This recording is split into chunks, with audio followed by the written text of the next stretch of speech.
विश्वनाथ। यह ज्योतिर्लिंग उत्तर भारत की प्रसिद्ध नगरी काशी में स्थित है।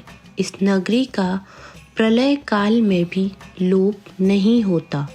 उस समय भगवान अपनी वास भूमि इस पवित्र नगरी को अपने त्रिशूल पर धारण कर लेते हैं और सृष्टि काल आने पर पुनः यथास्थान रख देते हैं। सृष्टि की आदि स्थली भी इसी नगरी को बताया जाता है। भगवान विष्णु ने इसी स्थान पर सृष्टि कामना से तपस्या करके भगवान शंकर जी को प्रसन्न किया था। अगस्त्य मुनि ने भी इसी स्थान पर अपनी तपस्या द्वारा भगवान शिव को संतुष्ट किया था। इस पवित्र नगरी की महिमा ऐसी है कि यहाँ जो भी प्राणी अपने प्राण त्याग करता है उसे मोक्ष की प्राप्ति होती है।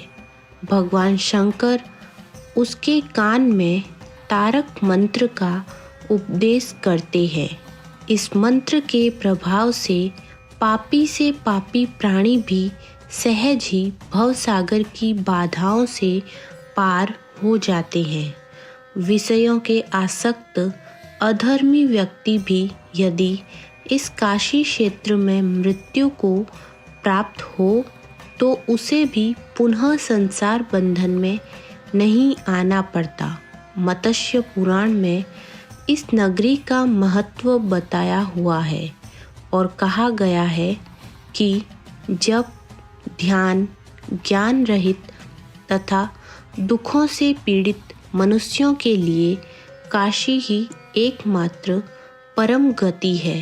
श्री विश्वनाथ के आनंद कानन में दशाश्वमेध, लोकार्क, बिंदु माधव, केशव और मणिकर्णिका ये 5 तीर्थ है। इसी से इसे अविमुक्त क्षेत्र कहा जाता है। इस परम नगरी के उत्तर की तरफ ओंकार खंड, दक्षिण में केदार खंड और बीच में विश्वेश्वर खंड है। विश्वनाथ ज्योतिर्लिंग इसी खंड में स्थित है। पुराणों में इस ज्योतिर्लिंग के संबंध में कथा भी बताई गई है। भगवान शंकर पार्वती जी से विवाह करके कैलाश पर्वत रह रहे थे, लेकिन वहाँ पिता के घर में ही विवाहित जीवन बिताना पार्वती जी को अच्छा नहीं लगता था। एक दिन उन्होंने भगवान शिव से कहा, आप मुझे अपने घर ले चलिए, यहाँ रहना मुझे अच्छा नहीं लगता। सारी लड़कियाँ शादी के बाद अपने पति के घर जाती है, मुझे पिता के घर में नहीं रहना। भगवान शिव ने उनकी यह बात स्वीकार कर ली। माता पार्वती जी को साथ लेकर अपनी पवित्र नगरी काशी में आ गए। यहाँ आकर वे विश्वनाथ ज्योतिर्लिंग के रूप में स्थापित हो गए। इस ज्योतिर्लिंग के दर्शन पूजन द्वारा मनुष्य समस्त पापों तापों से छुटकारा पा जाता है।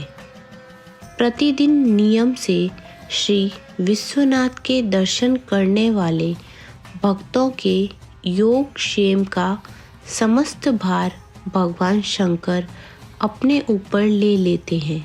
ऐसा भक्त उनके परम धाम का अधिकारी बन जाता है। भगवान शिव जी की कृपा उस पर सदैव बनी रहती है।